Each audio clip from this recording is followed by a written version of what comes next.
Sometimes a Yu-Gi-Oh deck gets really strong because it's generic, like Sprite. Lord made a video on that. Sometimes a deck is powerful not because it's generic, but because the cards that are very specific to the deck are really powerful, like Kashtira.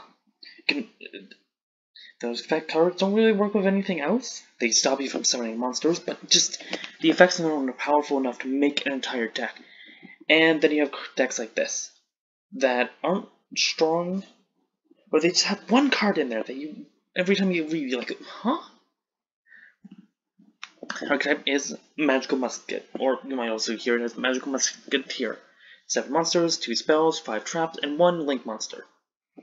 Let's go through all these cards. And you're getting all the cards, main deck monsters, have a common theme. They can, during either player's turn, activate magical musket cards from your hand. It is any spell or trap, so you can activate trap cards during your opponent's turn without setting them first. And even continuous spells and traps. But of course, you get the magical muskets, and we only have 7 available. Also, all of them have an effect where if a spell trap card is activated in this card's column, except in the damage step, you can do it whatever. Our first monster on the list lets you add a magical musket card from your deck to your hand, but it cannot be the same one as the one that activated this effect. Each effect of its things are one hard ones per turns individually. If I activate the first effect, I can still activate the second effect. We have Donk, which, when I look at it, I can't help but to think about it like some sort of post-apocalyptic scenario. Because, oh, come on, we all know, and there's always that one guy, he's named Doc. He's not actually a doctor, he just looks like a doctor, and it's like the team doctor and does everything for everyone. Anyway, he has an effect like a doctor, bringing back a magical musket card from your graveyard to your hand, but not the same name as the one that activates the effect. Next card, which now looks like a cowboy? Maybe it's a post-apocalyptic cowboy. Its unique effect makes it so you can discard a magical musket to draw 2. It's our archetypal pot agreed. Allure of Darkness, I guess? Yeah, Allure of Darkness, or Trade In, or I think 7th Sword as well. Next up, Starfire. Huh. Isn't that the name of that character from Team Titans? You correct me in the comments. Its unique effect lets you special on a level 4 or lower magical musket monster from your deck in defense position. Let me keep going. Our next one. Its unique effect lets us target a magical musket in our graveyard, special summon in defense position. Now, it does say in defense position, so you can't summon back a link monster. Anyway, and next monster, and by the way, all of these are mostly, except for one of them, level 4 or lower. They're all monsters are light fiend monsters. Unique, right? Fable. And its unique effect lets you target 3 magical muskets in your graveyard, shove them back into your deck, and then draw a card. The archetypal recycling. And finally, the big level 8 monster. You will contribute some of this card face up by triggering a magical musket monster. So you only need 1 tribute for this guy's summon belongs to magical musket. During either player's turn, you can activate magical musket spell trigger, blah blah blah, normal thing. Once per turn, during your opponent's end phase, you control cards equal to the number of magical musket spell trigger cards you activate this turn while this card is face up on the field. So, at worst, this card, all it does is lets you summon and activate your cards from your hand. At best, it is a +7.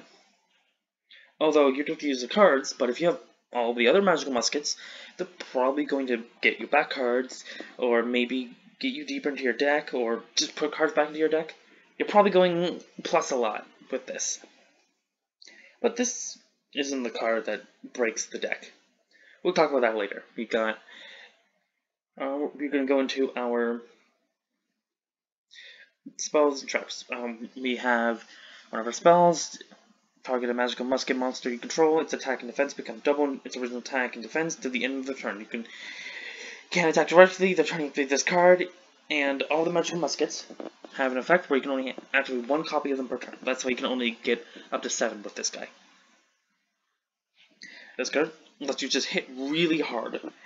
Really hard. that's about it.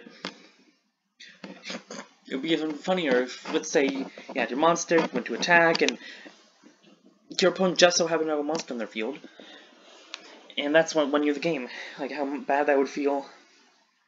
Anyway, next up, if you control a magical musket monster, you can target one face-up monster on the field until the end of the turn, change its attack to 0, also negates effects. Or it's a quick play spell card, it's a quick play negate and reduces its attack. Sweet, amazing. You can blank a card. As long as we control a magical musket, which is a common theme, we need magical muskets. Our first drill of the traps. If you control a magical musket monster, you can target one face-up card on the field, destroy it. This is just pop one. Cool. You get a pop one once per turn. Next card, also a normal trap card. If you control a magical musket, you can target up to 3 cards. The graveyard, banish them. Sweet. Anti-tier. Anti-graveyard support. Amazing. What's not to love? What's next? Our continuous spell card, which we can only control one of them. During the main phase, you can special summon one magical musket monster from your hand, and if you do,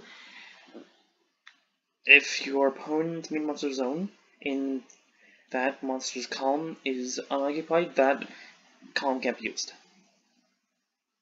even if this card leaves the field. So, slowly over the course of, let's say, 5 turns, you can just say no more monsters to your opponent. Kashira does that, and people hate them, but this deck has it. No! People don't hate it! Oh, but you can only do it once per turn, so there's no just doing it a lot. You have a limit. Next one, also continuous. You can only magical musket monsters you control can't be destroyed by card effect. Not bad. Way to start a card. If this card in someone's possession is sent to the graveyard by your opponent's card effect, you can add one magical musket card from your deck to your or graveyard to your hand. Except copies of itself, you can only activate one of them per turn again. But it doesn't say anything about not controlling multiple ones. Makes our cards indestructible. And if this card leaves, you get back some materials. Our second to last card we're going to be going over, and one I would say is one of the most frustrating. Your opponent activates a spell trap card, grow magical musket, negate it, and destroy it. It's a spell trap card negate as a spell speed 3. And if you don't know what that means, it means unless you have another counter trap, there's nothing you can do about it. Just oh, you want to activate Raikeki? No. Feather Duster? No. Dark Hole? No. Dark Ruin no more? No. Because it's a trap card, it can be in response to anything. Even like a Dark Ruin no more. Although it doesn't stop monsters, but our final card, the one that destroys this deck, like the others, like Fiend, Link, 1. Downwards pointing arrow, 1000 attack points. That's sort of important. This really cements the deck as a going second deck. Remember this, as I keep going. It takes 1 level 8 or lower magical musket monster. It's a Link 1. Alright, now you normal summon, and you can just do whatever you want. Except that if this card's Link summoned, you can activate one of the effects. Oh, it has 2 effects. Okay, we only activate one of them.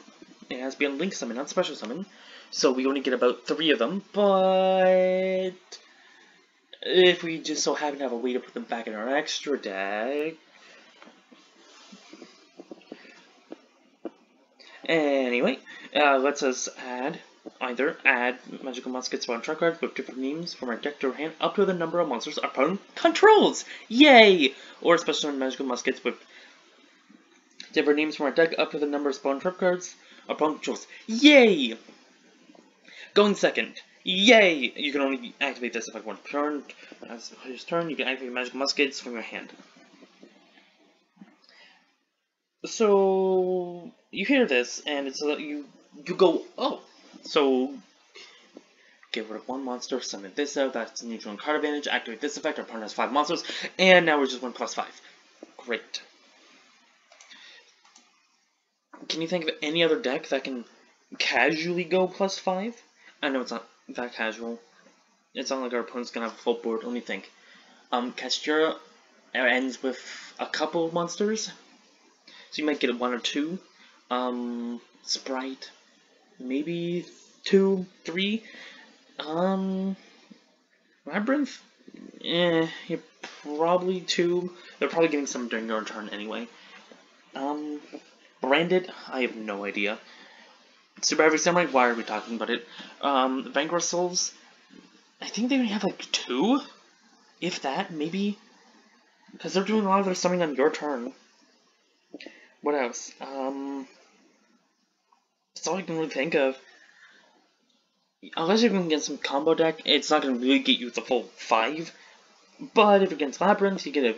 If you're against a trap-based Labyrinth, not IKEA, then you get to grab yourself 5 monsters to your field.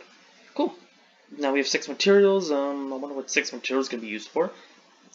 No, it cannot be used for a rival Cyber's at Ignister. They're all the same attribute. But anyway. The deck seems okay. If it wasn't for this one monster, it would be interesting. Out of the cards, really just destroy stuff. Or get us resources. But in a really backwards way. This monster, sure, gets us a resource from our deck. It can be a trap card if you want to, or a spell card. This lets us go to a resource. But again, in a backwards way. We have to activate a trap card in its column. Bring back a monster. But it's backwards because it's in the column. We get a draw 2 by discarding a card. This one, we're sort of going neutral on card advantage. This one, let's just bring back a monster from our graveyard. Right? Bring out a monster from our deck. Sorry, wrong monster. I'm thinking about this one. And this one just gives us back our resources for free, so that later we can grab them back. And of course, you want to just draw 7 cards? Go for it. I've never really thought about fully making this deck. I feel like what you want is throw in a bunch of kaijus, maybe a bunch of going second cards like Dark Rule No More. Hopefully that kind of stuff would work. Nib, hand traps. What else? Partly was good because it can draw 6 cards. This one does 7. If anyone has any ideas of how to absolutely break this deck, leave it in the comments. And if you're already near the comments, you know what's right above there, the subscribe button, which is very easy for you to top deck. After the subscribe button, do it. Come on. You can draw the final piece of Exodia. There you go. You did it.